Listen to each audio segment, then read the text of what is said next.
A quick tour around Planetside 2 will reveal that much has changed on the war-torn precipices of Araxis, but for all of its chaos and splendor, it's the franchise's surprising transition into a free-to-play model that stands out most of all.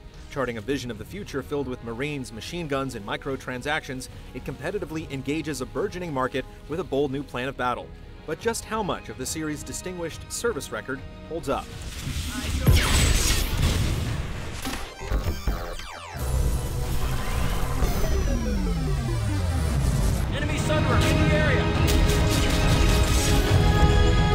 While many shooters have teased the idea of persistent open-world warfare over the years, none have been quite so realized as the original Planetside, an MMO FPS conceived in an earlier era of online gaming. Mixing the frantic clip of Twitch-based gameplay with intricate progression systems and large-scale squad battles, it was a revolution in thought, in spite of its modest popularity.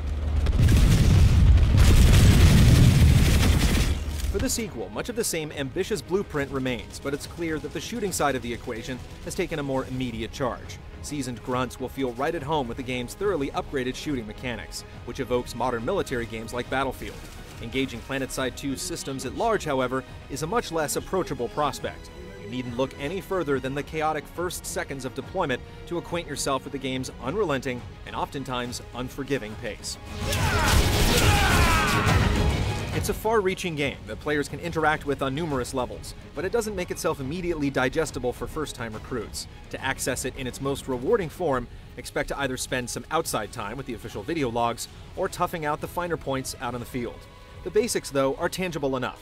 You've enlisted in a persistent, continually evolving war for territory as a soldier in one of 3 warring factions. Shoot the guys a different color than you, receive points, and profit. Where Planetside 2 makes its most profound impression is the immensity of its scale. Pulling back from the chaos of battle, it's an impressive thing to consider that every tank, plane, and turret is manned by a person on the other side. Conflicts over land manifest in firefights larger than any you've ever seen in any prior online shooter, and very often, the game naturally pushes players towards forming large and efficient companies that make battles feel devilishly orchestrated. Making your mark in each of these confrontations falls on the game's personal progression system.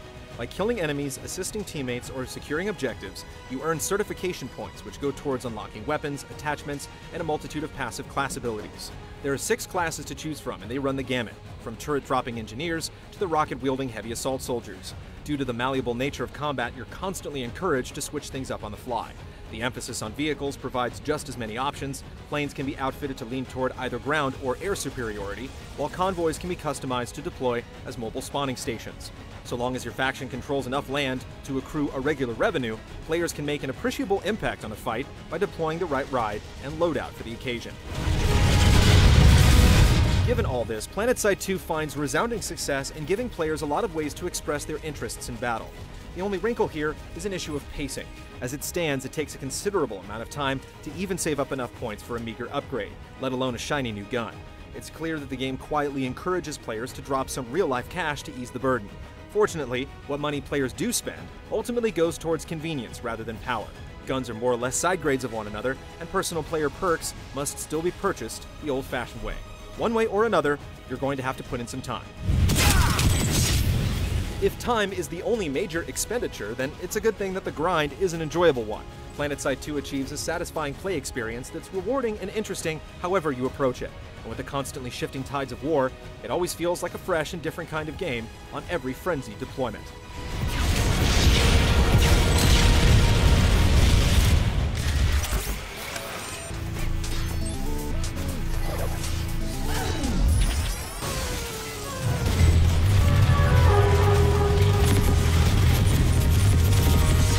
Take all of the measured innovations you've seen in the modern military shooter over the years, and you'll arrive at something very close to the guts of Planetside 2's gun game.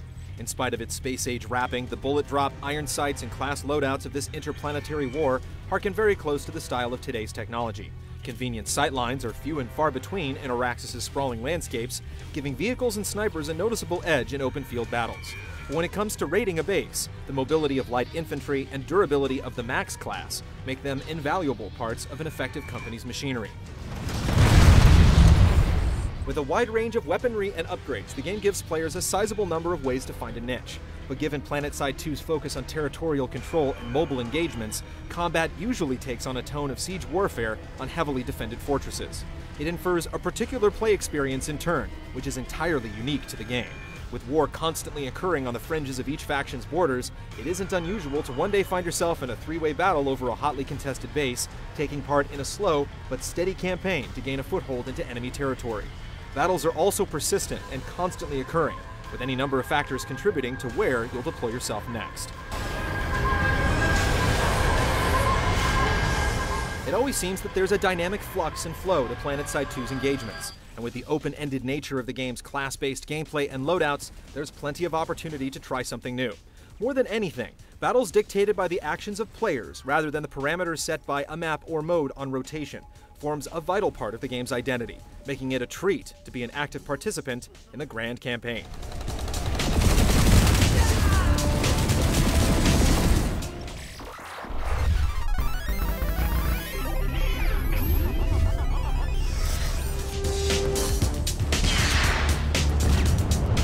This sci-fi trip into space requires some comparably future-ready tech. Planetside 2 flexes impressive graphical requirements that will definitely put some load on your system. And while it seems to scale decently across several tiers of builds, it also seems as if the results can be a bit random, with performance woes occurring even in the hardiest of rigs. Running at its full potential, however, the game is an impressive sight. Light rays, depth of field effects, and a host of other graphical goodies converge in a sharply delivered world that you almost feel bad for blowing up on a regular basis. If there's anything to nitpick, it seems as if they could have put a little more gusto in the rather anticlimactic kill cams.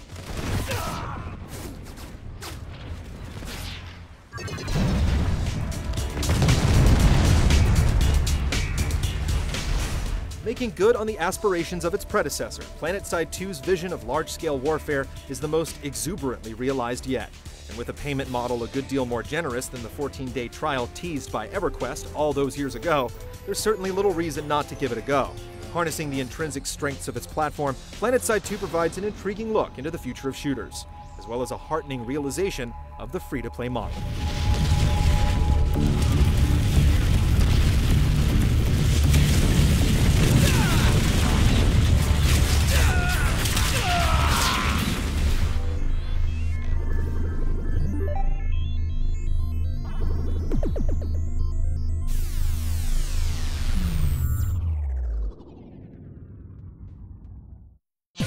See this and other GT shows and game reviews on the GT Originals iOS app, available now on the App Store.